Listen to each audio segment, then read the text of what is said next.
आज beyond test Nations पर हम बात कर रहे हैं ऐसे खिलाड़ी की जिन्होंने छोटी उम्र से जिंदगी के उतार चढ़ाव देखे। 4 या 5 साल की उम्र में क्रिकेट की शुरुआत हो चुकी थी, पहले टेनिस बॉल से, फिर उसके बाद सफ़र बढ़ता चले गया हार्ड बॉल तक। 14 या 15 साल तक वो अपने आप को एक लेफ्ट आर्म पेसर के रूप में देखा करते थे, लेकिन जो सबसे बड़ा पहला टर्निंग पॉइंट इनके करियर में रहा वो रहा under 16 inter Emirates tournament UAE में। दुबई की टीम से खेलते हुए इन्होंने शुरुआत की लेफ्ट आर्म स्पिन गेंद फेंकना, और उस टूर्नामेंट में इन्होंने दुबई की ओर से अधिक विकेट हासिल करने वाले बॉलर बन गए। और उस दिन इन्होंने अपना मन बनाया कि मुझे करियर में अगर कुछ करना है तो मुझे क्रिकेटर ही बनना है। लेकिन सफ़र आसान नहीं था इस खिलाड़ी के लिए, क्योंकि जब ये 12 वर्ष के थे उस समय इन्होंने अपने पिता का साथ खो दिया और दिक्कतें फिर एक बार बढ़ती चली गई। लेकिन सलाम हो इनके माता को, क्योंकि इन्होंने अपने दोनों ही बच्चों को संभाला है। इस खिलाड़ी के जो बड़े भाई है वो पढ़ाई में लग गए और ये खिलाड़ी पढ़ाई के साथ साथ अपना करियर बनाना चाहते थे क्रिकेट में। लेकिन जैसे मैंने पहले ही कहा कि सफ़र आसान नहीं, क्योंकि अगले 3-4 साल में सब कुछ ठीक चल रहा था। माता इनकी जो है संभाला रखा हुआ था घर को, बड़ा भाई जो है पढ़ाई पे ज़्यादा ध्यान था, इनका जो है खेल पे। लेकिन आ चुका था 2020, वो कोविड का दौर, और उस समय इस परिवार पे फिर एक बार मुश्किल आ गई, क्योंकि इनके जो माता थी उनका जॉब चले गया। और कहते हैं ना कि मुश्किल दौर में ही आपके अपने साथ देते हैं, जो आपके करीबी लोग होते हैं। क्योंकि एक सपोर्ट जो मिला इन्हें उस समय, वो सपोर्ट सिर्फ इस फैमिली को नहीं बल्कि यूएई में काफ़ी फैमिलियों को मिला।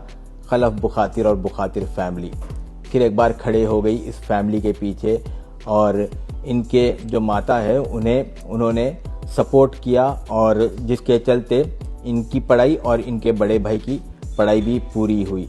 और जब भी मैं इनसे जिक्र करता हूँ इस कहानी के बारे में तो इनके आंखों में आंसू आ जाते हैं उस दौर को याद करके, और दिल से वो शुक्रिया अदा करते हैं खलफ बुखातिर और बुखातिर फैमिली का। और क्रिकेटिंग जर्नी की अगर इस खिलाड़ी की बात की जाए तो अमीन फारूक, जो कि दुबई क्रिकेट काउंसिल के मेंबर है, और वो जाने जाते हैं युवा प्लेयरों पे काम करने के लिए। अमीन फारूक ने एक बड़ा इम्पोर्टेंट रोल प्ले किया इनके करियर में, एक गाइडेंस दी, शेप किया और एक डायरेक्शन दिखाया इस खिलाड़ी को, जिसके चलते इस खिलाड़ी का डेब्यू हुआ 2023 T20I में यूएई की ओर से खेलते हुए गल्फ क्रिकेट चैंपियनशिप में खतर में इन्होंने अपना डेब्यू किया। तो ये कहानी सिर्फ क्रिकेट की नहीं, ये ज़िंदगी की कहानी है, और ये कहानी है नीलांश केसवानी की। डेब्यू तो हो चुका था 2023 में, लेकिन परफॉर्मेंस उतनी खास नहीं रही। आने वाले 6-7 माह के बाद उन्हें टीम से बाहर होना पड़ा। लेकिन इस फैमिली की एक खासियत है कि गिर के उठना और फिर लड़ना इस फैमिली की एक पहचान है। नीलांश ने कभी हार नहीं मानी और इन्होंने वापस प्रैक्टिस किया।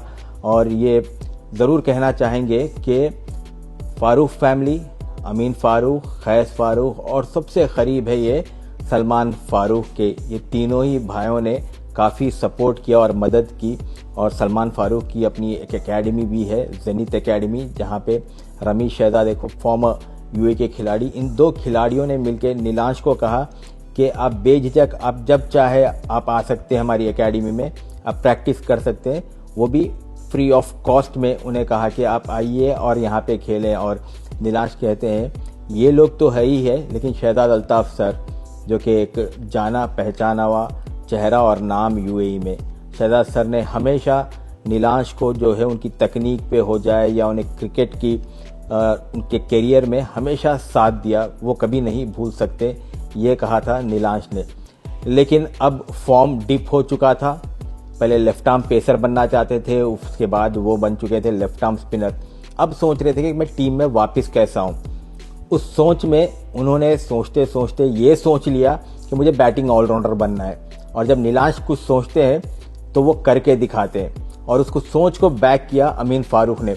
अमीन फारूक ने कहा आप दुबई टीम में जब जब खेलेंगे आप नंबर 5 पे आप अपना फिक्स समझे पोजीशन। तो 1-1.5 साल में नंबर 5 पे बल्लेबाजी करते हुए ढेर सारे रन किए, अभी 1 माह पहले यहाँ पे डोमेस्टिक में 50 ओवर का डी फॉर्मेट हुआ, जिसमें नीलांश ने 4 इनिंग्स में 3 शतक जड़ के जो सेलेक्टर्स थी उनकी निगाहें अपनी ओर खींची, जिसके चलते आखिरकार वो लम्हा आ गया। नेपाल में 2 दिन पहले उन्होंने ओडीआई में अपना डेब्यू किया और जब डेब्यू हुआ तो नीलांश ये भी जानते हैं कि सिर्फ कोचेस ही नहीं, उनका ये भी कहना है कि आपकी ज़िंदगी में आपके पास अच्छे दोस्त भी होना ज़रूरी है, क्योंकि दोस्त वही होते हैं जो हमेशा आपके बुरे वक्त में साथ देते हैं। दुबई की ओर से तो खेल रहे थे वो नंबर 5 पे, लेकिन उन्हें डोमेस्टिक में और एक टीम चाहिए थी जहां पे वो टॉप ऑर्डर में ही खेलें। तो उस समय उनके दोस्त शाहरुख अमीन, जो कि टीम ओनर और कप्तान है जी स्पोर्ट्स के, उन्होंने कहा नीलांश आप मेरे साथ आइए, मेरी टीम में खेलें और आप टॉप 4 में ही बल्लेबाजी करेंगे। तो कहीं ना कहीं वो कॉन्फिडेंस वापस झलकना शुरू हो गया इस खिलाड़ी में, और वो शुक्रिया अदा करते हैं जी स्पोर्ट्स के सभी खिलाड़ियों का और सभी दोस्तों का।